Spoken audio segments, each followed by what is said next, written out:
Position. फिर हमने कहा था कि आप टाइम्स कर देते हो चीजों को, भाई मुझसे ये चीज खरीदनी है तो आपको एक और चीज मुझसे खरीदनी पड़ेगी, है इस तरह टाइम्स। ये अपने टाइम्स का अपने ही पास कोई खरीदने की बात कर रहा हो। लेकिन इसके अलावा हमने जो ये कॉन्ट्रैक्ट्स की बात की थी, इसको कहा था मेरे साथ कोई चीज खरीदने का कॉन्ट्रैक्ट कर रहा है, लेकिन मैं उसको कह रहा हूँ कोई और कॉन्ट्रैक्ट भी कर जिसका उससे कोई लेना देना ही नहीं, भाई मैं तुझे ये चीज खरीदा हूँ तो मुझे बेच दे। लेकिन वो कह रहा है कि नहीं वो फलानी चीज जाके आप उसके इस चीज का, जैसे हमने कहा था मैं गाड़ी खरीदा हूँ, भाई गाड़ी तक तो ठीक हो गया, लेकिन आप कह रहे हो इंश्योरेंस कंपनी से जाके इसका इंश्योरेंस का कॉन्ट्रैक्ट भी करो, भैया उससे तुझे क्या लेना देना, मैं इंश्योरेंस करवाऊं या ना करवाऊं।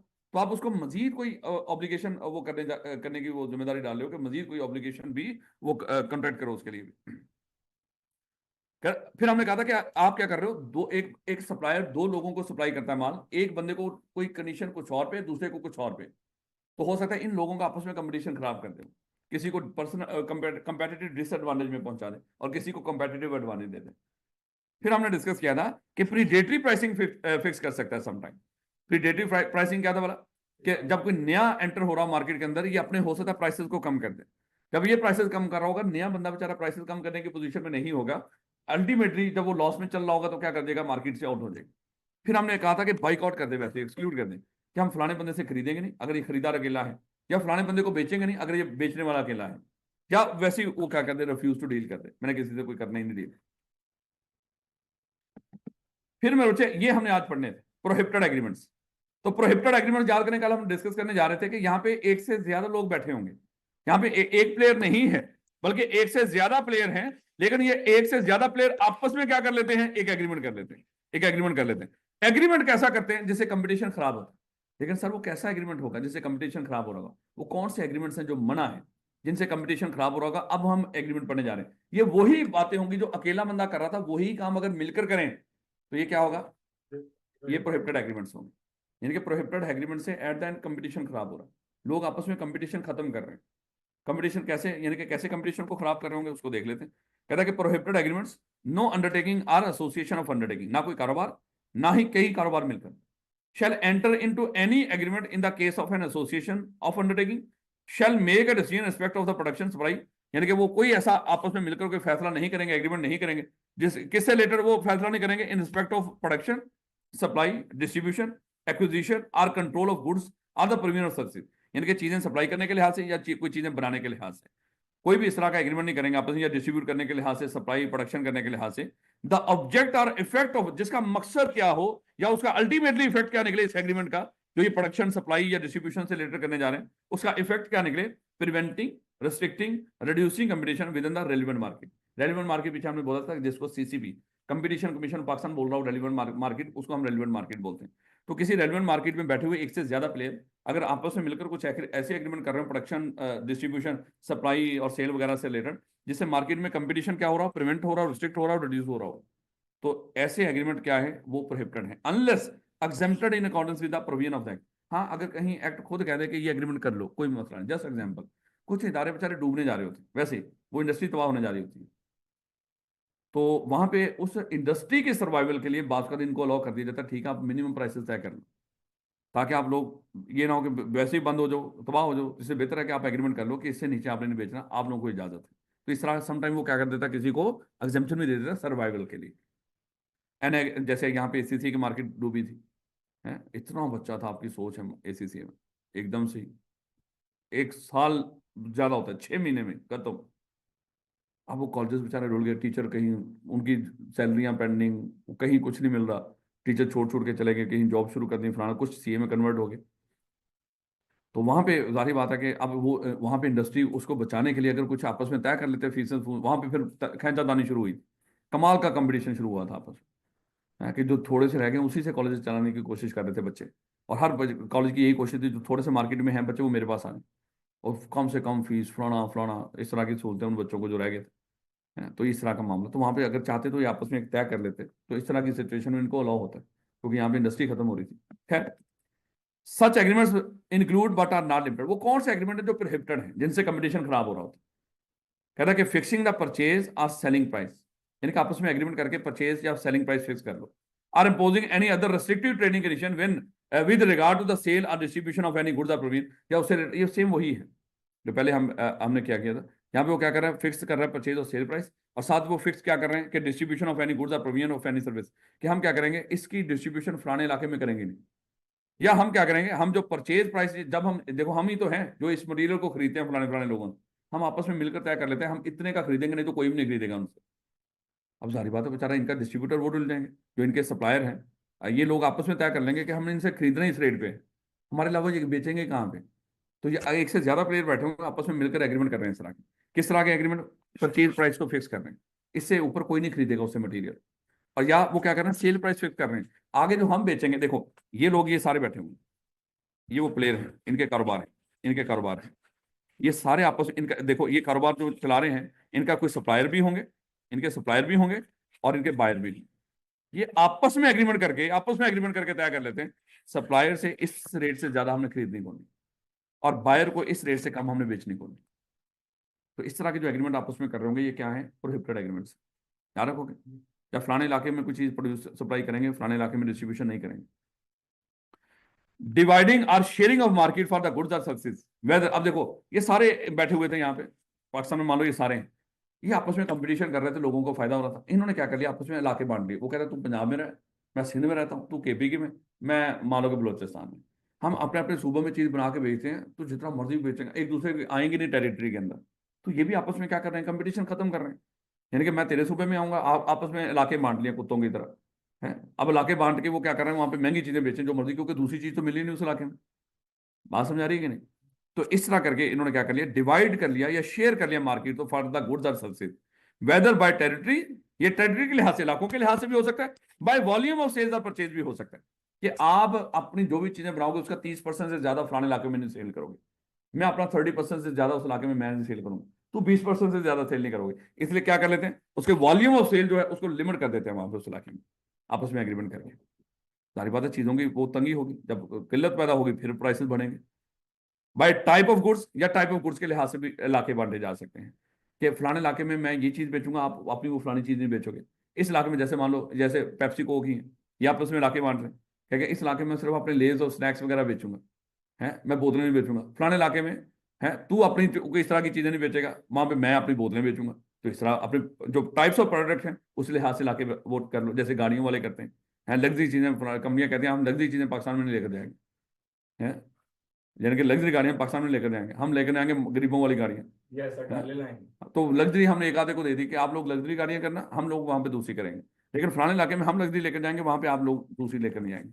बात है तो कई फिर ऐसे हैं जो गरीबों के लिए बनाते ही नहीं, आप मर्सिडीज बीएमडब्ल्यू इनके गरीबों के हाथों में गाड़ी देखोगे नहीं, क्योंकि बनाते नहीं गरीबों के लिए, वो उनकी मार्केट है ही नहीं।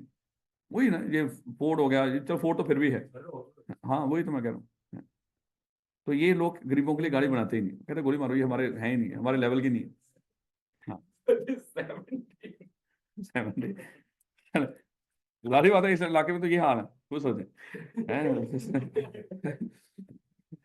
कहता है कि फिक्सिंग और setting the quantity of production, ये वही वो सेम पॉइंट है मेरे, ये वही पॉइंट है कि आपस में मिलकर, वो उसका जो पहला पॉइंट था ये डिटो वही है, फिक्सिंग और setting the quantity production distribution or sale with regard to any goods or manner or means of providing any service, यानी कि वो क्या कर रहे हैं, fix setting the quantity production, वो क्वांटिटी ऑफ प्रोडक्शन आपस में सेट कर लेते हैं, कोई बंदा इससे ज्यादा प्रोड्यूस नहीं करेगा, वो सेम वही जो पहला पॉइंट है डिटो वो ये वही है, आपस में मिलकर इसके ऊपर एग्रीमेंट करते हैं।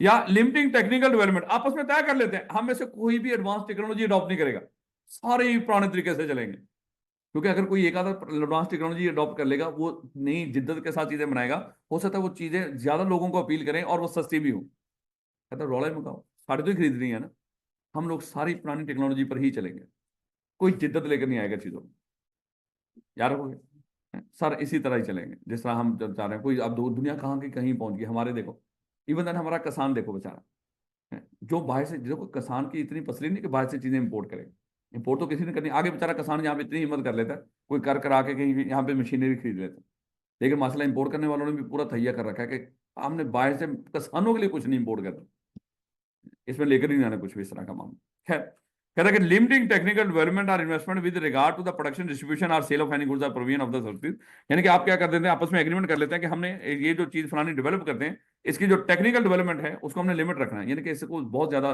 डेवलप नहीं करना है इस मामले को, यानी कि इसमें जिद्दत लेकर नहीं आना, जिस तरह है उसी तरह चलेंगे। कल्यूसिव टेंडरिंग और बिडिंग फॉर सेल। देखो ये हैं वो आपस में कई प्लेयर बैठे हुए, एक बंदा ना वो करने जा रहा था, कुछ चीज नीलाम करने जा रहा था, कोई मटीरियल शटीरियल की नीलामी करते हैं लोग, ये आप और खरीदार ये आपस में मिलकर तय कर लेते हैं हम में से कोई भी बंदा इसकी बोली फलानी अमाउंट से ज्यादा नहीं लगाएगा, जैसे पीआईए का पिछले दिनों में हुआ। वहां पे तो खैर बाकी आए ही नहीं, एक ही आया, अगर आ भी जाते आपस में तय कर लो, कोई भी 10 करोड़ तो ज्यादा पीआईए तो दिया ही नहीं है। हाँ तो यार 10 करोड़ पीआईए बंदा मुझे कोई ज्यादा खौफ करो, लेकिन भले जो भी है। कहता है कि कल्यूसिव टेंडरिंग, आपस में मिलकर टेंडर करते हैं आपस में मिलकर जो भी है वो कहता है कर लेते हैं, इससे ज्यादा कोई बोली लगाएगा। Or bidding for sale, purchase और प्रोक्योरमेंट ऑफ एनी गुड्स और services, applying this similar condition to equivalent transaction with other trading party. वही बात करो जो हमने डिस्कस किया था कि वो ये यही लोग हैं जो आगे लोगों को सप्लाई करते हैं, मिस्टर ए और मिस्टर बी को यही लोग सप्लाई करते हैं, ये आपस में तय कर लेते हैं कि इसको हम सस्ता बेचेंगे, इसको हम महंगा बेचेंगे। तो जिनको ये आगे मिल सप्लाई कर रहे हैं आपस में एग्री कर लेते हैं, इसको सस्ता बेचेंगे, इसको महंगा बेचेंगे। जो जो भी देखो एक ही मटेरियल तो नहीं होता, कई मटेरियल होते हैं, अज्यूम कर लो है, ये सप्लायर है उसके, ये आपस में मिलकर एग्रीमेंट कर लेते हैं, इसको जो बेचेंगे सस्ता बेचेंगे, इसको जो बेचेंगे महंगा बेचेंगे। तो इनको आपस में क्या कर लेते हैं बेचारे को, सेम वही पॉइंट जो पीछे पड़ गए थे, बस ये एग्रीमेंट करके आपस में सारे मिलकर कर रहे हैं। वहां पे अकेला बंदा कर रहा था यही बात, जिसमें वो एक बंदे को डिसएडवांटेज में रखता था। डिटो वही पॉइंट है, मेकिंग द कंक्लूजन, ये भी वही पॉइंट है मेरे बच्चे, ये वाला डी पॉइंट, कोई लफज नहीं है इसमें। याद है उसको कहते थे आपस में तय कर लेते हैं कि जो बंदा हमसे ये चीज खरीदने आएगा वो हमसे वो जो बंदा हमसे गाड़ियां खरीदेगा आपस में तय कर लो, उससे लाजमी आपने इंश्योरेंस फलानी कंपनी की करवानी है। इस तरह करना, यानी कि आप क्या कर रहे हो, उसको जो आपसे कोई पार्टी कॉन्ट्रैक्ट करने आ रही है उसको कह रहे हो एक्सेप्ट करो by other parties of supplementary obligation, कोई और ऑब्लिगेशन भी वो करो, अंडरटेक करो, यानी कि कोई और कॉन्ट्रैक्ट भी करो जिसका इस कॉन्ट्रैक्ट से मेन से कोई ताल्लुक नहीं है। By their nature of according to commercial use have no connection with the subject of such contract, यानी कि दो कॉन्ट्रैक्ट हो रहा है इस चीज का, उस कॉन्ट्रैक्ट जो फर्दर वो करने को कह रहे हैं उस कॉन्ट्रैक्ट का इस मेन कॉन्ट्रैक्ट से कोई लेना देना नहीं है। They were deceptive marketing practices। मेरा ख्याल है कि ये इस तरह की प्रैक्टिसेस आपने अक्सर देखी होंगी कि लोग क्या करते हैं, दिखाते कुछ और है और बेचते कुछ और है। जैसे हम लोगों ने आपको कहा होगा कि हम 25 टेस्ट लेंगे, फलाना लेंगे, हैं ऐसा कुछ हुआ ही नहीं। आज आखिरी दिन है, क्या टेस्ट हुए 25 हैं? हुए हैं, आप लोगों ने दिए ही कौन हैं?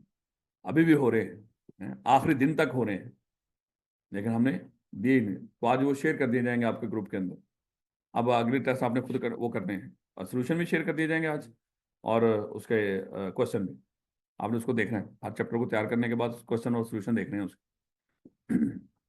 ले बेटा, तो डिसेप्टिव मार्केटिंग प्रैक्टिसेस, तो बात का लोग क्या करते हैं, धोखा देते हैं लोगों को, ऐसी प्रैक्टिसेस अडॉप्ट करते हैं मार्केटिंग की जो लोगों को धोखा देने के मुताबिक है। अब ये पेपर में यही पूछेगा वो कौन सी ऐसी प्रैक्टिसेस हैं जिससे पता चल रहा हो ये डिसेप्टिव मार्केटिंग हो रही है।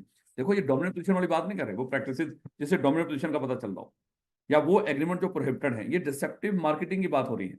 डिसेप्टिव मार्केटिंग के प्रैक्टिसेस कौन सी प्रैक्टिसेस कहलाती हैं, कौन सी हरकतें ऐसी कहलाती हैं जिससे पता चल रहा होता है ये बंदा डिसेप्टिव मार्केटिंग कर रहा है। ये भी मना है, जाहिर बात है किसी कारोबार को डिसेप्टिव मार्केटिंग करने से मना किया गया है। कहता है no undertaking shall enter into deceptive marketing practices, the deceptive marketing practices shall be deemed to have been resorted to और continue of an undertaking resorts to, यानी कि अगर कोई अंडरटेकिंग ये हरकतें कर रही है, इस तरह के मामला कर रही हो, समझ लो वो क्या कर रही है, वो डिसेप्टिव मार्केटिंग कर रही है। क्या कर रही है, ये इसी तरह लिस्ट पूछेगा मेरे बच्चे आपसे। तो क्या है, द डिस्ट्रीब्यूशन ऑफ फॉल्स और misleading information that is capable of harming the business interest of another undertaking. लोग क्या करते हैं, अपने कारोबार को आगे लेकर आने के लिए दूसरे के कारोबार को तबाह कर देते हैं। कहते हैं कि देखो दूसरे का कारोबार तो बिल्कुल फारिग है, मैं जैसे यहाँ पे हमारे सीए के अंदर भाई फलाना कॉलेज कहता है मेरा 100% रिजल्ट आया है, क्या भाई पागल है, पी के बैठा हुआ। इसका मकसद क्या है, लोगों को धोखा दे रहे हो। भाई 100% रिजल्ट कहाँ से आ गया तेरा, है? ऐसा क्या, हो ही नहीं सकता भाई, आई कैप का रिजल्ट जब 100% नहीं, तेरा 100% कहां से आ गया है? लेकिन नहीं पाजी, इन्हों 100% रिजल्ट भी होंगे 99% है, 83.2%। और ये बनाते कैसे हैं बेशरम लोग हैं, क्योंकि मैं सारे कॉलेज के ऑलमोस्ट मैनेजमेंट का हिस्सा रह गया हूँ, जब क्योंकि उस तरह की मैनेजमेंट था जो रिजल्ट कंपाइल करते थे, टीए भी रहा हूँ सारा कुछ। तो जब रिजल्ट बना के लेके जाते थे ना, मान लो कि 33%, 31%, 15%, 20%, कहते थे बैठ के यार ऐसा करो, इसको कर दो 90, इसको कर दो 92, कर दो इसको कर दो 85। क्या वजह है, बस वजह ये है बना के ला दो बात। ये माशाल्लाह हमारा जो मुकद्दस पेशा है टीचिंग का, इस तरह हम बच्चों को धोखा दे रहे होते। बड़े से लोग हमें भी कहते हैं आप भी कर दो, आया भी हो रिजल्ट। हम इस वजह से कि यार बताएं भी तो किस शक्ल में बताए बंदा है, कम से कम एक दफा आ गया, चलो अगली दफा है। और होता नहीं, वो बात कर बच्चे थोड़े होते हैं वो सारे पास हो जाते हैं, चलो मान लो 100%, या तो बच्चे तो फिर बताओ साथ है, नंबर ऑफ स्टूडेंट्स बताओ। फिर अच्छा जो फेल होते हैं कहते हैं अच्छा ये तो आया नहीं था, ये आखिरी दिन नहीं था आया, ये फलाना दिन नहीं था आया, इसको निकाल दो। ये एक दिन छुट्टी कर ली तो उसको रिजल्ट से निकाल रहे हो क्योंकि फेल है, और जो कभी भी नहीं आया पास है वो तेरे रिजल्ट का हिस्सा है। ये बेशर्मियां है। खैर गोली मारो। ले बेटा, the distribution of false or misleading information. हम लोग क्या करते हैं, अपने कारोबार के फायदे के लिए ऐसी इंफॉर्मेशन लोगों को देते हैं जिससे दूसरे कारोबार को नुकसान पहुंचाना मकसद हो, और कोई मकसद नहीं। Distribution of false or misleading information that is capable of harming the business interest of another undertaking. अब दूसरे कारोबार की जो बिजनेस इंटरेस्ट है कि किसी ऑर्गेनाइजेशन की, उसको नुकसान पहुंचा रहे हैं गलत इन्फॉर्मेशन देकर अपनी चीजों में। होता है ना बात का, अपनी चीजों में ऐसी शक्तियां बताओ है, तो वो दूसरा भी हंस रहा है यार, ऐसी होती ही नहीं है। मकसद सिर्फ यही कहना कि हम ना बेचें बस, तो अपनी इस तरह की गलत इन्फॉर्मेशन देकर चीजें बेचना चाह रहे हो तो कानून ने मना कर रखा है, ऐसी कोई इन्फॉर्मेशन नहीं देनी है। The distribution of false or misleading information to consumer, including the distribution of lacking a reasonable basis। यानी कि आप कंज्यूमर को चीजें बेचते हुए उनको कोई गलत इन्फॉर्मेशन देते हो, जैसे कहते हैं कि जैसे कोई इन्फॉर्मेशन डिस्ट्रीब्यूट करना लैकिंग ए रीजनेबल बेसिस, ये खाओ 10 दिन में पतले हो जाओ, वो नहीं होता यार। बथेरे लोगों ने खा खा के देख लिया, ये लगाओ जी ये सर में ये बाल उग जाएंगे, वो नहीं उगते यार। 10 दिन में रिजल्ट आ जाएगा, 2 दिन में रिजल्ट आ जाएगा, कोई रिजल्ट नहीं आता, बकवास है। तो इस तरह की इंफॉर्मेशन देना, इस तरह की बेसिस बताना किसी को रिलेटेड टू द प्राइस, ये प्राइस से रिलेटेड भी कोई इंफॉर्मेशन हो सकती है इस तरह की। जैसा होता है ना कि बड़ा मैं हमेशा बच्चों को बता रहा हूँ, तो पुराने वक्तों में बड़े बड़े बोर्ड लगे हैं यहाँ पे, उस वक्त कॉल काफी महंगी होती थी, 1 पैसे की कॉल, 1 पैसे की कॉल, बड़े बड़े बिल बोर्ड, नीचे छोटू सा करके लिखा हुआ पर सेकंड। खुदा का खौफ करो, जितना बड़ा करके वो कॉल का लिखा उतना बड़ा करके पैसे भी लिखो, है पर पैसे पर सेकंड है, ये पर पैसा जो कॉल दे रहे हो है, ये सेकंड की कॉल है, बंदे बनो है। ये तो बंदा पूछे हाल चाल दस की है, और सुना है, तो उसके लिए खैर, तो ये गलत है। करेक्टर, करेक्टर के बारे में, हाँ, तो करेक्टर के बारे में इसमें ये खूबियां हैं, ये ओरिजिनल जड़ी बूटियों से बना हुआ, फलानी चीज से बना हुआ है, ये सब बकवास है। ओरिजिनल शहद, आजकल सर्दियों में लोगों ने बड़ा शहद खाया, कोई मक्खियां भी परेशान है ना, तो ही बनाया ही नहीं है। जब वो बेचारी भैंसें और गाय परेशान है ना, इन्ना दूध पाकिस्तान से कितों आ गया है। माशाल्लाह चौधरी लगे ने घरां दी मशीनां लाइयां ने लोगों ने दुद्ध बनाने दी, गाय भैंसों का तो मामला खत्म हो गया बेचारा। खैर हाँ, सारा कुछ उसमें नील शील पता नहीं क्या कुछ शामिल कर रहे होते हैं, धड़ाधड़ बना रहे होते हैं, और उसमें मलाई शलाई सारा कुछ आता है, अगले को दिखा दो मलाई वाला दूध है चाहे, और भैया आंधी है, हर एक दिन आंधी है मलाई। Method or place of the production, या मेथड या तरीकाकार, हमने इस तरीके से इतने दिन हमने इसको भुगो के रखा, फिर हमने ये किया, हम जैसे होता है खाने खुने का, वो शनवारी है फलाना है जी, हम इतने दिन इस दुम्बे को हमने वहां पे नमक लगा के रखा है, फलाना की है। वही करेक्टर के बारे में या मेथड के बारे में, सॉरी, या प्लेस ऑफ द प्रोडक्शन है, ये मेड इन जापान है, बनाया यहीं पे है, ये डुब्बनपुर में बैठा हुआ स्टेप लगा रहा है। मेड इन जापान है, तो ये प्लेस ऑफ प्रोडक्शन या प्रॉपर्टीज के बारे में, उसके जो खसूसियात हैं, या सूटेबिलिटी फॉर यूज, कि ये चीज हर कोई बंदा इस्तेमाल कर सकता है, लेकिन हो सकता है वो बच्चों के लिए सही ना हो, या बुजुर्गों के लिए सही ना हो, या क्वालिटी ऑफ गुड्स के अंदर के इसमें ये क्वालिटीज हैं, ये इस तरह की चीजें कोई गलत बता रहा हो तो ये डिसेप्टिव मार्केटिंग कहलाती है।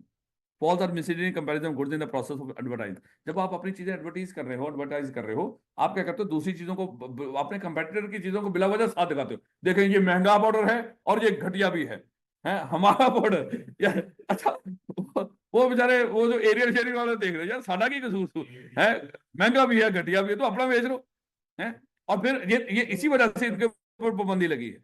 अब उसके बाद वो पहले पहले दूसरा उठा के साथ कंपेयर कर दिया करते थे, ओरिजिनल वाला जनरल कंपनी का एरियल दिखा रहे होते थे, एरियल है ये महंगा है, जो फलाना है इससे सस्ता ये है। फिर ये कंपटीशन कमीशन पाकिस्तान इनकी इसी वजह से, ये कानून की वजह से ये मना है। अब वो क्या करते हैं, मतलब उसको ब्लर कर देते हैं, या तो व्हाइट यूज रखते हैं वहां पे डब्बा, ये बाजार का महंगा पाउडर है, या उसको, तो इस तरह उसको क्या कर देते हैं, उसको कहीं ना कहीं चेंज कर देते हैं या ब्लर कर देते हैं उसको, लेकिन ब्लर जब करते हैं नहीं नजर आ रहा होता है। जब उसने बेचारे ने नया फॉर्मूला लेके आया नीले पाउडर का, तभी उसने बड़ी तरह वो की थी। किस बात, क्या बात कर रहे हैं? जो नया फॉर्मूला लाया था नीले पाउडर वाला, कौन है? एरियल हाँ एरियल, हाँ ठीक हो। मैंने कहा पता नहीं वो दूध में तो वो डलवा रहे थे नील शील, हमने मैंने कहा पता नहीं कुछ उसका लेवल। कहता है कि fraudulent use of another trademark. अब देखो ना फिर बच्चे, आप बाकी कंपनियों का अब KFC तो सुना है, अब AFC और साथ उन्होंने अपने जो वो सारा वो बना रखा है ना, कलर स्कीम सारा कुछ वो उन्हीं का KFC जैसा है, उसी तरह का तो थोड़ा सा अपना पाकिस्तान का बाबा वहां पे लगा दे, तो ये AFC बन गया जी है KFC की जगह पे। आप क्या करते हो, आप गैर कानूनी तौर पे दूसरों का ट्रेडमार्क इस्तेमाल करते हैं अपनी चीजों के ऊपर, है किसी के ठप्पे लगा लगा के, हैं जैसे यहाँ पे आपको हर जगह पे नाइकी है, एडिडास, ये सारा मिल रहा होगा, है वो भी परेशान है कि इतनी प्रोडक्शन है, इतनी प्रोडक्शन तो हम करते ही क्यों नहीं कि आप उनका गलत लोगो इस्तेमाल कर रहे हो, गलत ट्रेडमार्क इस्तेमाल कर रहे हो, है फर्म नेम और प्रोडक्ट लेबलिंग और पैकेजिंग। और बात का हम क्या करते हैं, लेबलिंग और पैकेजिंग है, जैसे मैं शायद ये छुट्टियों के बाद फिर उस इलाके में जाऊँ, है तो फैसलाबाद का एक इलाका है, वहां पे गए, अच्छा वहां से बिस्किट खाया, सुपर बिस्किट लिया, मजा नहीं आया, मैंने कहा यार अजीब से है। अच्छा देखा वहां पे ना सुपर होता ना कि दो ओ लिखे होते हैं, उसमें बड़े सारे ओ लिखे हुए थे, हैं फिर ER लिखा हुआ था, सुपर सुपर हैं? तो बस, और बाकी पैकिंग शैकिंग सारा कुछ सेम है। तो भाई ये तो लेबलिंग और पैकेजिंग भी उसी तरह की रख रखी है, नाम ये ओरिजिनल नहीं है। क्या कह रहे हैं आप? वो गलत है ना, यही तो लेवल नहीं होंगे, ये गलत पढ़ रहे हैं, डिसेप्टिव मार्केटिंग है, धोखा दे रहे हो, कंपटीशन और कमीशन ऑफ पाकिस्तान को इनको शिकायत लगाओ, उसके खिलाफ कार्रवाई हो। ये गलत है, जितनी चीजें पढ़ी हैं ये सारी गलत है। एक बंदे ने बताया था कि शायद एक बंदे ने किसी पर केस कर दिया, उन्होंने ये स्टिंग है, उन्होंने कहा मैं समझा रहा हूँ ना, मैं तो आज की बता रहा हूँ ना, वो तो ऐसे वो क्लोजअप वाले ने भी किया था, है वो शुरू से क्लोजअप ब्रश करता था, वो मसूरी के अंदर वो चल बाहर निकलता था, पीछे खवातीन आती थी, है उसे ब्रश करके दोनों निकला, पीछे देखता आता ही कोई नहीं, है उसे जाके केस कर दिया, भाई ये धोखा दे रहे हैं, कोई आंदा ही नहीं पीछे।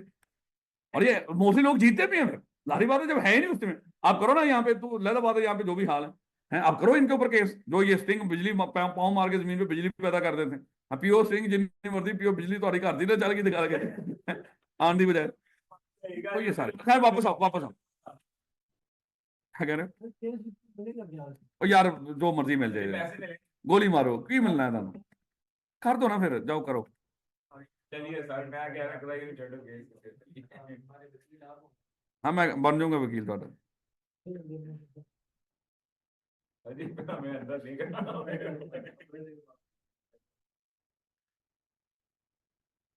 लिविड आर्बिट्रेशन एक्ट 1940, ये पहले भी हमने जिक्र किया हुआ, अगर आपको याद है हमने पढ़ा था कि हाँ agreement state of legal proceedings वो वॉइड कंसीडर हुआ करते थे, उसकी एक्सेप्शन थी। तो एक्सेप्शन में आप हायर कोर्ट में ना जाने की बात कर सकते थे, दो कॉम्पिटेंट कोर्ट में से कोई एक कोर्ट चूज कर सकते थे, और वहीं पे आर्बिट्रेशन का भी था कि अगर दो लोग आपस में, देखो अगर दो लोग, चाहे ये कोई कारोबारी मामला हो चाहे कोई फैमिली मामला हो, अगर दो लोग आपस में रिटर्न तय कर लें, लिख कर तय कर लें, रिटर्न एग्रीमेंट कर लें कि कल अगर हमारा दरमियान कोई मसला हुआ, इस मसले को हम क्या करेंगे, इसको लेकर जाएंगे अदालतों के बजाय किसी आर्बिट्रेटर के पास लेकर जाएंगे, तो मेरे बच्चे ये अलाउ है, लेकिन ये एग्रीमेंट लाजमी तौर पे कैसा होना चाहिए, लिखा हुआ होना चाहिए। इसको जरा मैं समरी सारी एक दफा बता दूं, फिर बाद में हम चीजें पढ़ेंगे। लो बेटा अज्यूम कर लो ये दो लोग हैं, मिस्टर ए और मिस्टर बी, ये दो मेरे बच्चे बिजनेस पार्टनर हैं, ये कारोबार शुरू करने जा रहे थे। इन्होंने आपस में तय किया कि यार अगर कल हमारा आपस में कोई कॉन्फ्लिक्ट आ गया, उसका हम क्या किया करेंगे। इन्होंने आपस में तय कर लिया अगर हमारा कल कोई कॉन्फ्लिक्ट आएगा ना फ्यूचर में, तो हम क्या करेंगे, उसको रिजॉल्व करेंगे थ्रू आर्बिट्रेटर। हम आर्बिट्रेटर अपॉइंट कर लेते हैं यहाँ पे, मान लो कि मिस्टर एक्स कर ले, तो मिस्टर एक्स को हम क्या करेंगे, अपना आर्बिट्रेटर अपॉइंट कर लेते हैं। यानी कि हम आज आपस में लिख कर, लेकिन करना कैसे पड़ेगा, लिख कर तय करना पड़ेगा। इन्होंने लिखकर आपस में तय कर लिया कि कल अगर हमारा आपस में कोई कॉन्फ्लिक्ट आया तो उसको कैसे, कहां से रिजॉल्व करेंगे, थ्रू आर्बिट्रेटर, कोर्ट में नहीं लेकर जाएंगे। देखो कोर्ट की बड़ी टेक्निकलिटीज होती है, वहां पे कई कई सालों केस चलते रहते हैं, लोगों को इंसाफ नहीं मिलता। ये बड़ी जल्दी फैसले करेंगे, अभी हम देखेंगे इनके फैसले बड़ी जल्दी आ जाते हैं, ज्यादा टेक्निकलिटीज में पड़ते हैं कानूनी मामला में, और सिचुएशन के लिहाज से जल्दी फैसला कर देते हैं, लेकिन होता सिविल केसेस में ही है। अब हुआ क्या कि मेरे बच्चे, इन्होंने क्या कर लिया, इन्होंने आपस में तय कर लिया कि हम अपना जो कॉन्फ्लिक्ट होगा फ्यूचर का वो, अच्छा एक और चीज देखना, अगर आज इन दो लोगों का फड्डा पहले ही चल रहा है और ये अदालत में बैठे हुए, अदालत में इनका केस लगाओ, वहां पे ये लिखकर तय कर सकते हैं, हम मामला अदालत से उठा के, फैसला आने से पहले हम मामला अदालत से उठा के कहां पे ले जाते हैं, आर्बिट्रेटर के पास, ये भी इजाजत है। अगर आज इनके दरमियान कॉन्फ्लिक्ट अराइज हो गया है और ये सोच रहे हैं कि अदालत में जाइए या कहाँ पे जाएं, तो सोच रहे हैं कि ऐसा करते हैं, हम अदालत में नहीं जाते, हम आर्बिट्रेटर के पास चले जाते हैं, तो लिखकर एग्रीमेंट कर लें, आज भी ये आर्बिट्रेटर के पास जा सकते हैं अगर आज ही रिजॉल्व हुआ। अगर इनको लग रहा हो कि फ्यूचर में हमारे दरमियान कोई कॉन्फ्लिक्ट हो सकता है, तो उसको कैसे रिजॉल्व किया करेंगे, तो वो कहते हैं कि हम आर्बिट्रेटर के पास लेकर जाएंगे, तो फ्यूचर का भी आपस में रिटर्न एग्रीमेंट कर लें कि फ्यूचर में अगर कोई एग्रीमेंट वो हुआ इस तरह का कॉन्फ्लिक्ट, हम कहाँ पे लेकर जाएंगे, और ये भी अलाउ है। यानी कि हुआ हुआ केस अदालत से उठा के आर्बिट्रेटर के पास ले जाओ, या जो आज कॉन्फ्लिक्ट हुआ है उसको अदालत में लेकर जाने के बजाय सीधे आर्बिट्रेटर के पास ले जाओ, या फ्यूचर का जो हो सकता है कॉन्फ्लिक्ट उसको भी आज ही तय कर लो, लेकिन तय कैसे करोगे, रिटर्न। अब अगली बात, जब ये हम कहेंगे कि आर्बिट्रेटर के पास लेकर जाएंगे, तो आर्बिट्रेटर का मतलब क्या होगा, बाय डिफॉल्ट एक आर्बिट्रेटर। जब हम ये तय करते हैं ना कि आपस का जो फड्डा होगा हम कहां पे लेकर जाएंगे, आर्बिट्रेटर के पास, तो फिर बाय डिफॉल्ट कितने आर्बिट्रेटर होते हैं, एक आर्बिट्रेटर होता है। लेकिन अगर चाहें तो आर्बिट्रेटर की तादाद बढ़ाई भी जा सकती है। अज्यूम कर लो इन्होंने कहा कि सर एक आर्बिट्रेटर के पास नहीं लेकर जाएंगे, हम अपना मामला लेकर जाएंगे दो आर्बिट्रेटर के पास। तो दूसरा कहता है फिर दो ही क्यों, तीन कर लेते हैं, कहता फिर तीन ही क्यों, चार कर लेते हैं। कहता कि अगर हम एक से ज्यादा आर्बिट्रेटर पॉइंट कर लें और वो इवन नंबर में हो, तो इवन नंबर वालों का ये डर होता है कि कल वो जब हमारे दरमियान फैसला करेंगे, हो सकता है आपस में इक्वली डिवाइड ना हो जाए, तो फिर ये दिक्कत होगी। अगर तो ये ऑड में है फिर तो कोई रौला नहीं, लेकिन अगर इवन नंबर में हो तो फिर एक और रौला पड़ सकता है कि ये हो सकता है किसी फैसले के ऊपर आपस में इक्वली डिवाइड हो जाए। तो हम क्या करते हैं, आपस में कोई कॉन्फ्लिक्ट हो तो आर्बिट्रेटर के पास अगर रेफर करें तो रिटर्न एग्रीमेंट के थ्रू करेंगे, और बाय डिफॉल्ट कितने आर्बिट्रेटर पॉइंट होते हैं, एक।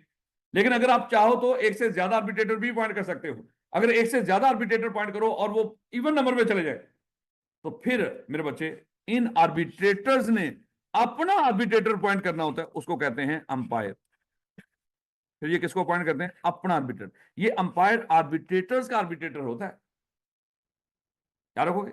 कल अगर ये इक्वली डिवाइड हो गए तो मामला कहां पे जाएगा, इस अंपायर के पास, याद रखो। अब अगली बात है कि ये अंपायर अपॉइंट कब करना है, कहता है जब ये जो अपॉइंट होते जा रहे थे एक एक एक एक करके, ये चार पे पहुंचे, जब चौथा पॉइंट हुआ था आखिरी, जिससे इवन तदाद हो गई थी, उसके अपॉइंट होने के 30 डेज के अंदर इस अंपायर को पॉइंट कर लिया जाएगा। यानी कि मान लो कि पहला जो आर्बिट्रेटर हमने पॉइंट किया था वो किया था 1 फरवरी को, दूसरा हमने पॉइंट किया 7 फरवरी को, इवन हो गया। अगर यहीं पे रुक जाते तो फिर हम इन्होंने क्या करना था, 7 फरवरी से आगे। लेकिन हमने कहा कि इन्होंने और पॉइंट कर लिया, मान लो एक 11 फरवरी को एक तीसरा अपॉइंट कर लिया, 15 फरवरी को इन्होंने क्या कर लिया, एक चौथा भी अपॉइंट कर लिया। जब 15 फरवरी को चौथा पॉइंट हो गया तो इवन तादाद होगी, दो पे भी इवन थी, अगर दो पे रुक जाते हैं, मान लो कि इन्होंने कहा कि 4 पॉइंट कर लो, जब चौथा पॉइंट हुआ जिस तारीख को, जब इवन तादाद हुई, इवन तादाद होने के जिससे आखिरी पॉइंट हुआ जिससे इवन तादाद हुई, उसके अपॉइंट होने के 30 डेज के अंदर आर्बिट्रेटर्स ने फिर अपना अंपायर पॉइंट करना है। ये इन्होंने नहीं पॉइंट करना, ये किसने पॉइंट करना है, आर्बिट्रेटर्स। उनको पता कि हम इवन हो गए, कम खराब हो जाएगा, हम क्या करते हैं, अपना आर्बिट्रेटर पॉइंट करते हैं जो रेलिवेंट। ये जो 30 डेज है कहां से शुरू होंगे, 15 फरवरी से, जिस दिन आखिरी ऐड हुआ था जिसकी वजह से इवन हुए थे, उसके 30 डेज के अंदर इन्होंने क्या करना है, किसको पॉइंट करना है, अंपायर को। याद रखोगे, देख लेना बेटा, जब इनके दरमियान कोई इशू होगा, उस इशू को हम रेफर किया करेंगे आर्बिट्रेटर के पास, उसको कहेंगे रेफरेंस दायर हो गया है, मतलब वो मामला आ गया है अब आर्बिट्रेटर के पास, रेफरेंस दायर करेंगे, लो भाई रेफरेंस आ गया, वो मामला आ गया है। जब रेफरेंस आर्बिट्रेटर के पास दायर होगा, तो मेरे बच्चे आर्बिट्रेटर रेफरेंस दायर होने के जब मामला इनके पास आएगा, उसके 4 महीने में फैसला करेंगे। कितने महीनों में फैसला करेंगे, 4 महीनों में आर्बिट्रेटर ने फैसला करना है उसके ऊपर। अगर 4 महीने गुजर जाए, या मान लो कि 4 महीनों से पहले लग रहा है कि हम इक्वली डिवाइड हैं, हम तो फैसले पर नहीं पहुंच पाएंगे, तो ये इस पार्टी को इनको बता सकते हैं, या इनको कह सकते हैं कि सर आ जाए, अब आपकी नौबत आ गई। अगर अंपायर था, अगर इवन थे, 4 महीने गुजर जाए, या 4 महीने से पहले लग रहा हो कि हम किसी नतीजे पे पहुंच नहीं पाएंगे, हम इक्वली डिवाइड है, तो कुछ इस तरह का मामला, तो फिर ये किसको रेफर कर सकते हैं, अंपायर को। अंपायर जब ये रेफरेंस दायर करेंगे अंपायर को, ये जो आर्बिट्रेटर्स हैं, ये अंपायर किनके कहने पे एंटर होगा, इनके कहने पे एंटर होगा, इनके कहने पे भी आ सकता है, सर आज वो कह रहे हैं कि अब हमारे मामले में नहीं, हमारे हाथ में नहीं रहा, अब आपकी बारी आ गई। ये लोग जिनका कॉन्ट्रैक्ट, जिनका आपस में फटा है, वो भी जा सकते हैं उसके पास, लेकिन वो तब जाएंगे जब ये इनको कहेंगे सर हमारे हाथ खड़े हैं, इनको बता दें या इनको बता दें। बात समझ आ रही, जो आर्बिट्रेटर्स हैं वो ये पार्टीज को बता देंगे सर हमारे हाथ खड़े हैं, हम नहीं कर पा रहे फैसला, या वो इस आर्बिट्रेटर अंपायर को बता देंगे। तो 4 महीने गुजर जाए या ये फैसला ना कर पा रहे हैं, तो इनके कहने पे या इनके कहने पे अब कौन बीच में आ जाएगा, अंपायर। जब अंपायर जिस दिन एंटर होगा वो फोर्स विद एंटर हो जाएगा, जैसे ही कहेंगे उसको फौरन आ जाएगा। तो एंटर होने के 2 महीने में इसने फैसला कर दिया। कितने महीनों में फैसला करेगा अंपायर? 2 महीनों। ये पहले 4 महीनों के मामले में भी और ये 2 महीने के मामले में भी अगर चाहे तो कोर्ट से इजाजत लेके ये टाइम मजीद एक्सटेंड भी किया जा सकता है। अगर आर्बिट्रेटर वही ऊपर फैसला कर रहे हैं 4 महीने हो गए, तो वो चाहे तो कोर्ट के पास कहें कि सर थोड़ा सा टाइम एक्सटेंड करवा दें। यानी कि ये जो आर्बिट्रेशन का मामला है ये कोर्ट के मातहत यानी कि कोर्ट के साथ ही चल रहा होता है। और ये आर्बिट्रेशन का इतना अहम मामला है, यहाँ पे हुए आर्बिट्रेशन में फैसले आप कोर्ट में चैलेंज नहीं कर सकते। बड़े रेयर मामला होते हैं जो कोर्ट में जाके फैसला करते हैं। हाँ, कोर्ट इनको प्रेसिडेंट के तौर पर इस्तेमाल करता है। मतलब प्रेसिडेंट, अभी हम पढ़ेंगे प्रेसिडेंट क्या होती है, या इनके किए हुए फैसले सिविल मामला में कोर्ट भी उनको उसके मुताबिक फैसले करते हैं, लेकिन इनके किए हुए फैसले को कोर्ट में चैलेंज नहीं किया जा सकता। याद रखोगे इस बात को। ये कल ही है चौधरी, जब यही बारी है कि कल ही है, जब वो फैसला करेंगे मेजोरिटी से करेंगे। अगर वो फैसला नहीं कर पाए, जब मामला चला जाएगा अंपायर के पास, तो अंपायर कैसे फैसला करेगा, वो तो कल ही है। ਉਹਦਾ कितों मेजोरिटी आ गई, दिन पूत बैठे हैं। वो तो रुक निकल गए ना, जब उनके मामला निकल गया इसके पास आ गया, वो साल लेके आए उनको बंदा बन। हम कह रहे हैं कि जब इन्होंने हाथ खड़े कर दिए तो फिर रेफरेंस किसको दायर कर दिया? अंपायर को। या 4 महीने गुजर गए जिसमें फैसला करना था, मामला किसके पास चला गया? अंपायर। फिर अंपायर कल ही फैसला करेगा। अब अंपायर हो या आर्बिट्रेटर, जिसके पास भी मामला हो, ये इनकी कुछ पावर्स होती हैं।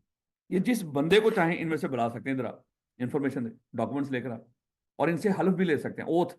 इनको ये भी पावर होती है अगले बंदे से हल्फनामा ले सकते हैं, कुरान पे हाथ रखेगा, जो पूछेंगे सच बताएंगे, क्योंकि ये तरीकाकार होता है। वहां पे ओथ लेनी होती है, ओथ बड़ी इंपॉर्टेंट होती है कि ओथ भाई दो। और यहाँ पे अक्सर बाशकत होता है, वहां पे अदालत में हम खड़े होते हैं, तो अगर कोई वो मुलजम आके कुछ अपना रिकॉर्ड करवाने लगता है ना बयान, तो मदई कहता है सर रुकें, पहले इससे वो लें, ओथ लें, कि जो बताएगा कुरान पे हाथ रखवाएं इसे, कि जो बताएगा सच बताएगा। बड़ी बड़ी बड़ी भारी जिम्मेदारी होती है, छोटा सा मामला होता है। लोग कुरान पे कहते हैं कि ये रख रहे हैं पैसे कुरान पे, या ये कुरान पे हाथ रख के कहो ठीक है मैं मान लूँ, तो इतना अहम होता है। तो ओथ, ये लोग ओथ भी कंडक्ट कर सकते हैं। जहां पे इनको जरूरत हो, ये कहीं ना कहीं कोर्ट की मदद भी ले सकते हैं। कोई मामला क्वेश्चन ऑफ लॉ अराइज हो जाए तो कानूनी मदद ले सकते हैं कोर्ट की भी। क्या रखोगे?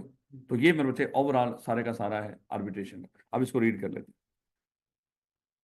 कहते हैं कि arbitration is a method through which parties involve their resolve their disputes outside the court of law by avoiding technicalities of procedure. ये पूछेगा पेपर के अंदर, आर्बिट्रेशन क्या है। नीचे 4 ऑप्शन आ रहे होंगे। आर्बिट्रेशन इज ए मेथड, ये सारी लाइनें लिख रखी हुई यहाँ, तो ध्यान रखना है कि ये कोर्ट से बाहर कहीं ना कहीं मामला को रिजॉल्व करने का एक तरीकाकार है, जिसे हम कोर्ट की टेक्निकलिटी से और प्रोसीजरल लॉ, जो प्रोसीजरल लंबा चौड़ा, उससे हम बच जाते हैं। It is one of the method modes of alternate dispute resolution. ये देखो बेटा, अदालतों की बजाय किसी और जगह से जाके आप इंसाफ ले रहे हो, इसके लिए लफ्ज अल्टरनेट डिस्प्यूट रेजोल्यूशन भी बोलते हैं। यानी कि अदालतों के अलावा डिस्प्यूट को रिजॉल्व करने की कोई और एवेन्यू, कि आप इस एवेन्यू के ऊपर जाके भी अपने डिस्प्यूट को रिजॉल्व करवा सकते हो, उसके लफ्ज बोलते हैं अल्टरनेट डिस्प्यूट रेजोल्यूशन। यानी कि डिस्प्यूट को रिजॉल्व करने का जगह सिर्फ अदालतें नहीं, अदालतों के अलावा ये लोग भी होते हैं जो इसका काम करते हैं। कहता there are limited rights of review and appeal of arbitration award. जो आर्बिट्रेटर हुक्म दे देंगे, जो फैसला इनका होगा, आर्बिट्रेशन अवार्ड का मतलब क्या? जो इनका फैसला होगा, उस फैसले के खिलाफ बड़े लिमिटेड राइट्स हैं रिव्यू के, आप उसके खिलाफ अपील कर दें, अदरवाइज ये फुल एंड फाइनल होता है। कोई पूछ ला, तू हैरान ही बैठा हूं मैं। साथ साथ पूछ लिया करो ना, आखिरी दिन है, फांसी हो ना, ऑनलाइन बैठ के बातें करते हो ना हमें, हैं? वो कहता है सर इसीलिए नहीं मैं आता था, आप मुझे बातें करते। लेकिन मैं कहता हूँ कि चीजों को ना साथ साथ रखना है। जब हम एक बात थोड़ी सी मसला होता है ना, वहीं पे पूछ लिया करो। मैं आगे चला जाता हूँ, वो पिछले मसले पे रुके होते हैं, वहां पे क्या हुआ, और मैं इतनी बातें कह रहा था उस पर गौर ही नहीं करता, वो भी गई सारी। जहां पे मसला हो फौरन पूछो सर, ये मुझे समझ नहीं रिव्यू का मतलब। जो आर्बिट्रेटर फैसला करेंगे उस फैसले के खिलाफ आप अदालतों में रिव्यू की पिटीशन दायर नहीं कर सकते, सर आप रिव्यू कर दें दोबारा फैसला, हम इससे मुतफिक नहीं है। बड़ी लिमिटेड राइट्स हैं उसके खिलाफ, नहीं कर सकते। हाँ, कहता आल्दो आर्बिट्रेशन एक्ट 1940 बड़ा पुराना है, it still serve as a clear and well settled piece of legislation. लेकिन कहता है ये आज भी एक अदालती मामला में बड़ा क्लियर पीस ऑफ लेजिस्लेशन के तौर पे समझा जाता है, कानूनी एक दस्तावेज के तौर पे ये समझा जाता है, with consistent chain of judicial president. और इसने बड़ी सारी जुडिशियल प्रेसिडेंट सेट की हैं, यानी कि ऐसे फैसले किए हैं जो अदालतों में इस्तेमाल होते हैं, इधर इस्तेमाल होते हैं, उसके मुताबिक फैसले किए जाते हैं। Backing the interpretational aspect particularly in trade and commercial, और ट्रेड और कमर्शियल के आपस के फंडों की उन्होंने बड़ी जबरदस्त किस्म की इंटरप्रिटेशन की हुई है उस तरह के मामला। बड़ा रेलिवेंट डेफिनेशन हर जगह पे, हर एक्ट में डेफिनेशन आती थी। यहाँ पे डेफिनेशन कौन कौन सी? आर्बिट्रेशन एग्रीमेंट क्या होता है? कहता है मींस ए रिटन एग्रीमेंट। ये कभी भी ऑरल नहीं हो सकता, इम्प्लाइड तो बड़ी दूर की बात। ये हमेशा कैसा होगा? Written agreement to submit present और future differences to arbitration whether an arbitrator is name therein or not. यानी कि आपस में दो लोग ये तय कर लें हम अपना करंट या कोई फ्यूचर का एग्रीमेंट, कोई डिस्प्यूट होगा वो अदालतों की बजाय जाके कहां पे रिजॉल्व करेंगे? आर्बिट्रेटर के पास। जो जब ये एग्री कर रहे होते हैं ना, उस वक्त आर्बिट्रेटर का नाम लिखो या ना लिखो कोई दिक्कत नहीं, आप किसके पास लेके जा सकते हो? आज हम आपस में एग्री कर लेते हैं, कल हमारा अगर आपस में डिस्प्यूट आ गया हम दो साहब के पास लेकर जाएंगे, ये हमने एग्री कर लिया आपस में। ये तो हमने नाम भी लिख दिया बीच में, आर्बिट्रेटर कौन होगा। लेकिन अगर हम ये आपस में तय करते खाली कि कल अगर हमारा आपस में फटा हुआ हम आर्बिट्रेटर के पास रिजॉल्व कराएंगे ना कि अदालत, तो फिर अब भी सही है, चाहे आर्बिट्रेटर का नाम नहीं लिखा हुआ लेकिन ये भी वैलिड है। जाएगा मामला कहां पे? आर्बिट्रेटर के पास। लीगल रिप्रेजेंटेटिव हम बचपन से पढ़ते आ रहे हैं, कौन होते हैं? अगर कोई बंदा ना रहे दुनिया पे तो उसका जो वारिस होता है, और जो वारिस के तौर पे अपने आप को शो कर रहा हो मैं भी वारिस हूं, वो भी लीगल रिप्रेजेंटेटिव ही होता है, जो इंटरमेडल करता है with the state of the disease. कहता है कि लीगल रिप्रेजेंटेटिव मीन्स, और मैंने आपको वहां पे एग्जांपल दी थी मरहूम आमिर लियाकत की। आमिर लियाकत के जो बीवी बच्चे हैं वो तो हैं ही हैं, लेकिन उसने एक खातून, ये जो टिकटॉकर है, उससे शादी की थी। देखो वो उसने बेचारे को कहां तक पहुंचाया है। इसलिए बड़े ध्यान से मेरे बच्चों, उसने इस टिकटॉकर से शादी की। वही ना, जो भी नहीं, जो भी है इंसान होना चाहिए यार, ये अल्लाह माफ करे जिनमें इंसानियत ही ना हो, उनका क्या? हर बंदा जो नजर आ रहा हो शक्ल से इंसान हो, इंसान थोड़ी होता है। ये वाहियात लोग होते हैं, इनको ना अपनी इज्जत का ख्याल है किसी का। खैर, अब लोग इज्जत के लिए, कई लोग इज्जत के लिए जीते मरते हैं, इन लोगों की कोई इज्जत शिज्जत होती कौन है, ना इनको इज्जत से कोई लेना देना होता है। खैर, ला हुआ क्या, और कई लोग अच्छा कंटेंट भी बनाते हैं, डिपेंड कर रहा होता है किस तरह के। हर टिकटॉकर गंदा नहीं है, कुछ बहुत अच्छा कंटेंट भी कुछ लोगों की उसके फायदे के लिए भी बना रहे हो। खैर, गोली मारो, हर चीज का फायदा नुकसान है। ले बेटा, हुआ क्या? उसने, जो भी वो खातून थी, उस खातून ने जब वो उसके बेचारे की डेथ हुई, अल्लाह ताला उसको जन्नतुल फिरदौस में जगह दे। उसके मरने के बाद उसके जारी बात है जायदाद के जो हकदार समझा जाता था, उसके बीवी बच्चों को, जो पहले उसके बच्चे थे, बीवी को तो तलाक हुई, जो बच्चे थे उनको समझा जा रहा था कि बच्चों को मिलेगी, भाई उसकी औलाद है। अब ये खातून भी बीच में आ गई, इसको हालांकि मीडिया में यही था कि इसको तलाक होगी, लेकिन ये बात उस वक्त आ गई कि नहीं नहीं हमारी तो सुलह हो गई थी, हमारा फलाना हो गया था। ये भी बीच में क्या कर रही थी? इंटरमेडल कर रही थी उसकी जायदाद में, तो मुझे भी हिस्सा मिले। तो ये उसके लिए लफ्ज बोला जाएगा। कहता है legal representative means a person who in law represent the state of the disease person, जो कानूनी तौर पे रिप्रेजेंट कर रहा हो, जो उसके बच्चे थे अमर लियाकत के। And include any person who intermeddle with the state of the deceased, जो पंगा ले रहा हो, टांग फंसा रहा हो कि मैं भी हूं, ये जो दानिया शाह, ये उसकी बात हो रही है।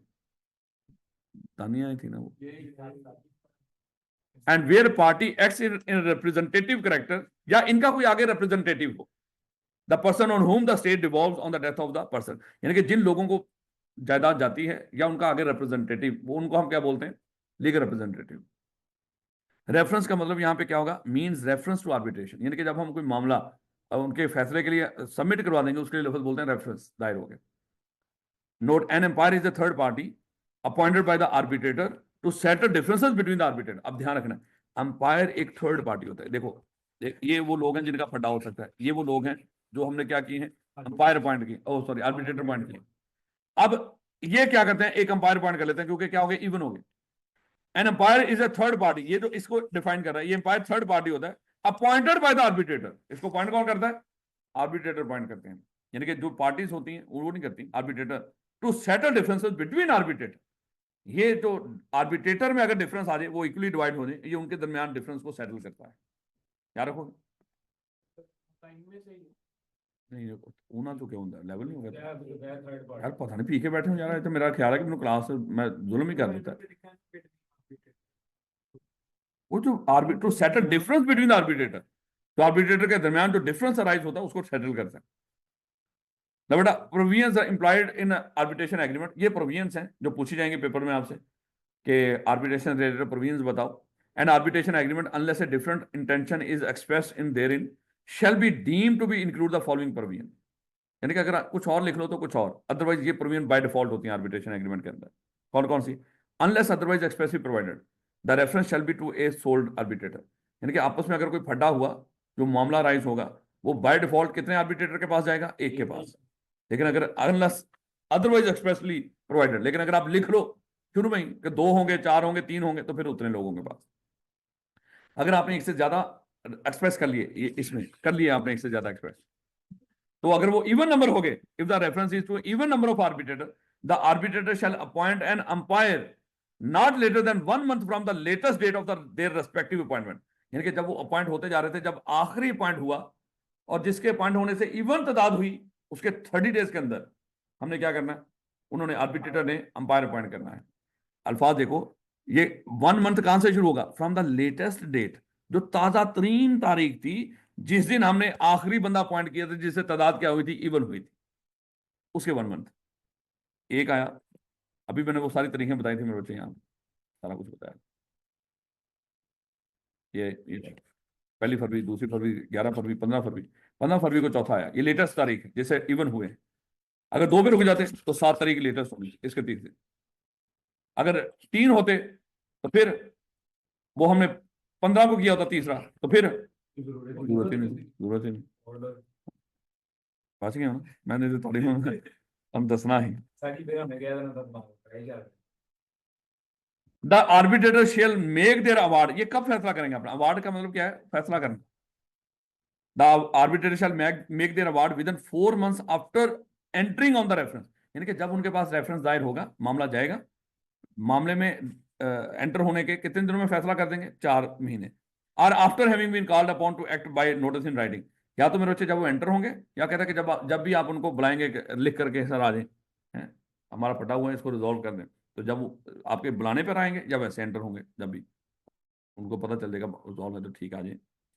From any party to the arbitration agreement or which within such extended time as a court में लॉ। यानी कि ये 4 महीने में फैसला करने, लेकिन 4 महीनों में फैसला ना हो रहा, 4 महीने खत्म हो रहे हैं और वो सोच रहे हैं यार हम फैसला नहीं कर पा रहे, थोड़ा सा टाइम और मिल जाए ना तो फैसला कर लें, तो कोर्ट के पास चले जाएं। कोर्ट इनको 4 महीनों से टाइम एक्सटेंड कर दें। याद रखोगे? याद रखोगे?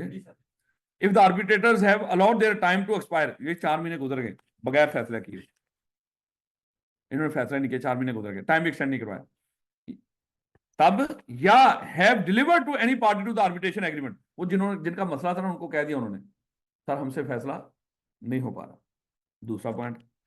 तीसरा, द अंपायर इन, या उन्होंने अंपायर को बता दिया, to umpire in notice in writing, umpire को लिख कर कह दिया कि sir that they can not agree, कि हम एग्री नहीं हो पा रहे। 3 सिचुएशन है जब अंपायर एंटर होगा।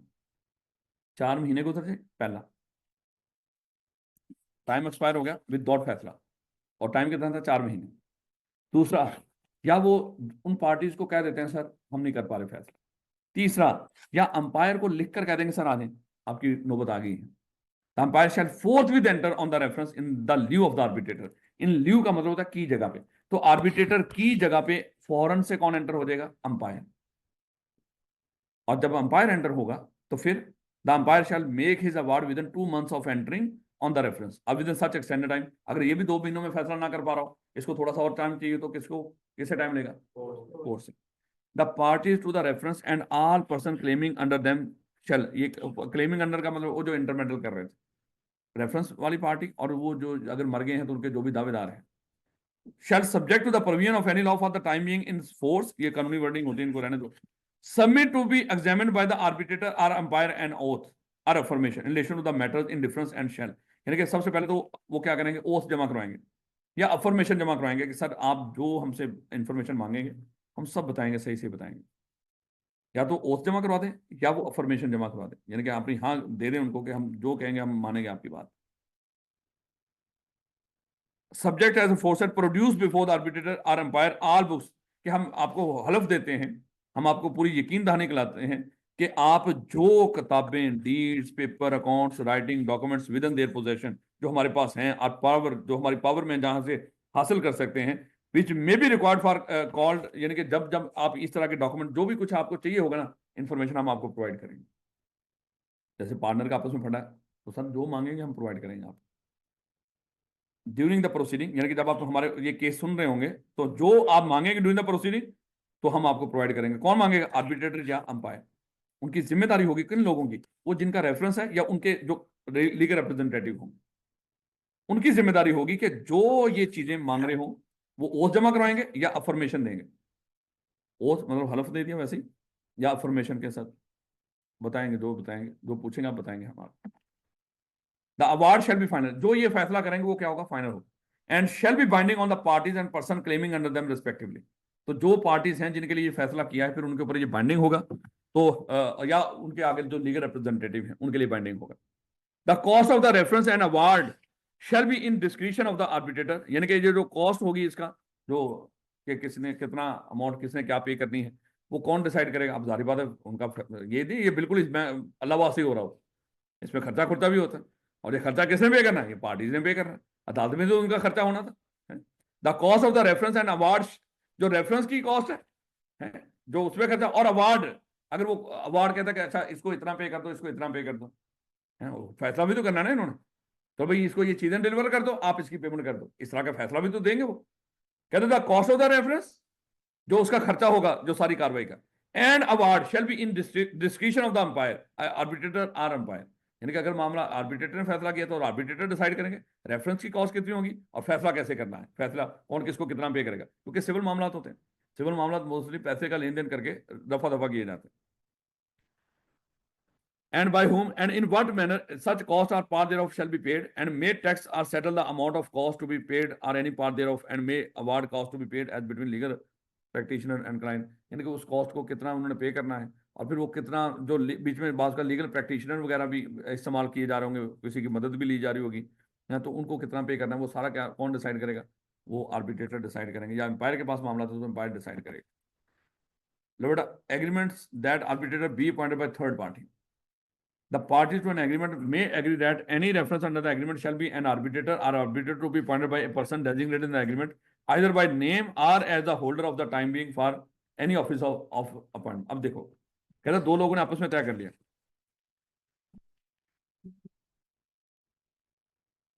कहता कि अगर कल हमारा आपस में फटा हुआ ना तो आर्बिट्रेटर के पास लेकर जाएंगे। कहता लेकिन आर्बिट्रेटर कौन होगा, कहता दो साहब जिसको अपॉइंट कर देंगे। अब दो साहब जिसको अपॉइंट कर देंगे वो कौन होगा, वो आर्बिट्रेटर होगा। हम ऐसे भी तय कर सकते हैं या ऐसे तय कर सकते हैं, जो सीएफई का जो प्रिंसिपल है वो तय कर देगा वो ही आर्बिट्रेटर हो, ऐसे भी यानी कि डेजिग्नेशन से भी हम कह सकते हैं कौन आर्बिट्रेटर अपॉइंट करेगा, यानी कि थर्ड पार्टी भी आर्बिट्रेटर अपॉइंट कर सकती है। थर्ड पार्टी कैसे, नाम लिखो, या तो नाम लिख दो थर्ड पार्टी का, जो इमाम मस्जिद साहब जिसको आर्बिट्रेटर अपॉइंट करेंगे वो है, या इस मस्जिद का जो भी इमाम होगा, ये डेजिग्नेशन है, पक्की बात है कोई ना कोई तो होगा मस्जिद का इमाम, तो इस तरह, या चेयरमैन पीसीबी,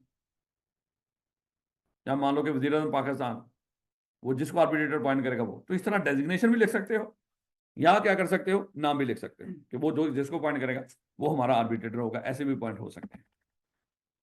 अब authority of appointed arbitrator or umpire irrevocable except by the leave of court, यानी कि इनको जो आर्बिट्रेशन एक्ट में जो अथॉरिटी मिली हुई है उसको आप रिवोक नहीं कर सकते, वो अपनी अथॉरिटीज को एक्सरसाइज कर सकते हैं, और हाँ अगर कोई थोड़ा बहुत आपको इसके खिलाफ जा सकते हो तो कोर्ट में जाके इसके खिलाफ कर लो, अदरवाइज इनको जो अथॉरिटीज मिली हैं वो कहीं पे चैलेंज नहीं हो सकती। The authority of appointed arbitrator umpire shall not be revocable, और अथॉरिटी किसने दी उसको, आर्बिट्रेशन एक्ट 1940 में, except with the leave of the court. हाँ अगर कोर्ट कहीं पे कहते ना यार ये काम ना करना, उनकी अथॉरिटी में था यार ओथ रहने दो, उनकी अथॉरिटी में है, लेकिन हो सकता है वो कहें ठीक है सर ओथ रहने देते हैं, unless A contrary intention is express in the arbitration agreement. हाँ अगर आर्बिट्रेशन एग्रीमेंट में इस तरह का तय हुआ हो तो फिर भी मेरे बच्चे, जाहिर बात है शुरू में तय हुआ था ये काम करने हैं ये नहीं करना, तो फिर उस तरह। तो बेटा आखिरी बात ये पूछेगा पेपर, ओ यार ठहर जाए तो तेन खत्म करने दी पई होंगी, ये क्या है,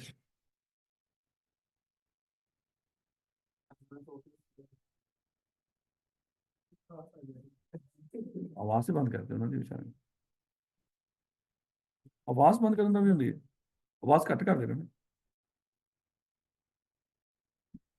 अंदर नाल ला रहा है देखा मैच बन रहा है आवाज थोड़ी कम कर दे बस, यही क्या है ना लगवा देना तेरे इंटरनेट से तो कराने, आवाज कट कर सर गया लवा रहा है पार्टी भी लवा वैसे नहीं करो, तेरी बड़ी मेहरबानी है और नहीं नहीं, लेकिन अब मौका मिल रहा है, नई स्कीम आने आती नजर नहीं आ रही, Yes, और आप लोगों की किसी मौज लगी ना इसमें, आपकी सोच है। अब आपके पास मौका है, आप पीपीएमएस ऑफिस भी कर सकते हो इंशाल्लाह टाइम टाइम, और आप ग्रुप ए भी पास कर सकते हो। पहले 2-2 3 दिन पेपर रखे हुए हैं आपने। अब वो जो जो सिद्धार्थ ने जो कह रहे हैं हम चारों देंगे फलाना देंगे, अब दिन दे रहे हैं चार, अल्लाह माफ करे कमी वैसी रहेगी ना तो बैठे रहेंगे लेके उसको, नए पेपर भी तोहफे में मिल जाएगा उनको। लेकिन अब आपके पास माशाल्लाह है मौका सुकून से। लेकिन अभी चांसेस यही है कि नहीं आएगी, चांसेस ये छोटी सी बात का ले बेटा। आर्बिट्रेटर की पावर्स क्या है? द आर्बिट्रेटर इम्पार्शियल अनलेस, अब ये पूछेगा पेपर के अंदर पावर्स ऑफ आर्बिट्रेटर बताओ, ये पिछली बातें हैं सारी, नई बातें कम ही। Unless a different intention is express in the agreement, अगर क्योंकि एग्रीमेंट में अगर कुछ और तय कर लें वो, अदरवाइज बाय डिफॉल्ट ये एग्रीमेंट मेरे बच्चे वो होती हैं पावर्स उसकी आर्बिट्रेटर की। कौन कौन सी? Administer oath to the parties and witness appearing, यानी कि उनसे ओथ एडमिनिस्टर कर सकते हैं, चलो भाई ओथ लो, ये उनकी पावर में है। और उनको जब हम बुलाएं आपने हाजिर होना है, ये भी उनकी पावर है। विटनेसेस अपीयरिंग, यानी कि जब हम आपको कहें आओ फिर आना भी। और state A special case for the opinion of the court on any question of law, जहां पे कोई क्वेश्चन ऑफ लॉ आ जाए, कानूनी मामला आ जाए, कानूनी पॉइंट आ जाए, उस पॉइंट को रेफर कर सकते हैं कोर्ट के पास, जरा जरा आप इसमें रहनुमाई फरमाएं हमें। पूरा केस नहीं, कोई कानूनी मामला आ गया बीच में। A state the award wholly or in part in the form of a special case of such question of for the opinion of the court, या फैसला करते वक्त कुछ फैसला खुद कर देंगे, जो क्वेश्चन ऑफ लॉ होगा वो कहेगा ये मामला अदालत डिसाइड करेगा, ऐसे भी फैसला कर सकते हैं। याद रखोगे, चाहे सारा फैसला खुद ही कर दें, लेकिन जहां पे कोई कानूनी नुक्ता होगा वो कहेंगे कानूनी नुक्ता छोड़ देते हैं अभी, ये मामला अदालत डिसाइड करेगी, बाकी हम फैसला कर रहे हैं, ये हमारा फैसला है, वो इसको इतना पे करेगा, लेकिन बाकी जो कानूनी मामला है वो थोड़ा सा अदालत देखेगी। ऐसे भी फैसला कर सकते हैं। Make the award conditional or in the alternative, जो फैसला वो अल्टरनेटिव या कंडीशनल भी कर सकते हैं। अगर ये बंदा आपको ये माल सप्लाई कर दे फलानी तारीख तक तो फिर आप इस तारीख तक इसको पेमेंट कर दो, अगर ये नहीं सप्लाई करता तो आपको पेमेंट करने की जरूरत नहीं। कुछ हिस्सा की कंडीशनल फैसले भी आ सकते हैं, यानी कि ये नहीं कि वो लाजमी लेकर देगा, नहीं, कंडीशनल भी हो सकता है। अगर ये करे तो फिर ये काम करें यार। अगर राणा साहब सिलेबस खत्म कर दें तो फिर आप कॉलेज की फीस पे कर दें, अगर नहीं कर रहे तो फिर पे करने की जरूरत है। ऐसे कंडीशनल फैसले भी हो सकते हैं। Correct in any award any clerical mistake or error arising from any accidental slip or omission, यानी कि देखो जब वो फैसला लिखवा रहे थे ना, वो बैठा हुआ था बंदा टाइपराइटर, वो लिख रहा था फैसला उनका, अच्छा इसको इतना फाइन, इसको 50,000 फाइन, इसने फलाने बंदे को पे करना। जब वो फैसला लिख रहा था ना बेचारा, वो 50,000 की जगह पे लिखा गया 5,000 फैसले में। अब वो कहता है कोई मसला नहीं, फिर क्या, वो इनके पास ये पावर है कि अगर वो कोई फैसला लिखते वक्त तो उसमें कोई क्लैरिकल मिस्टेक हो जाए, उस क्लैरिकल मिस्टेक को सही करवा सकते हैं, या कोई एक्सीडेंटल स्लिप और ओमिशन हो जाए, या कोई चीज रह जाए बीच में, कोई स्लिप होगी, कोई मिशन होगी, कोई मिट होगी, कोई चीज, उसको ऐड करवा सकते हैं। Administer to any party to the arbitration such interrogatories as may in opinion of the arbitrator or by he be necessary, यानी कि वो इंटेरोगेशंस भी करवा सकते हैं चीजों की। इनके पास ये भी ताकत होती है कि इंटेरोगेटरीज अगर कोई रिक्वायर्ड हो कहीं पे तो वो भी कंडक्ट करवा सकते हैं, इंटेरोगेशन वगैरह पुलिस की मदद लेके, बाकी इनके पास ये भी पावर्स होती है। क्या रखो और नहीं, जरा कुर्सी पे बैठा के जरा पीछे हाथ बांध के कहते हैं 10 साल कुछ। Parties to suit may apply for order or reference. कहता where in suit all parties interested agree that any matter in difference between them in the suit shall be referred to arbitration. They may at any time before judgment is pronounced apply in writing to the court for an order or reference.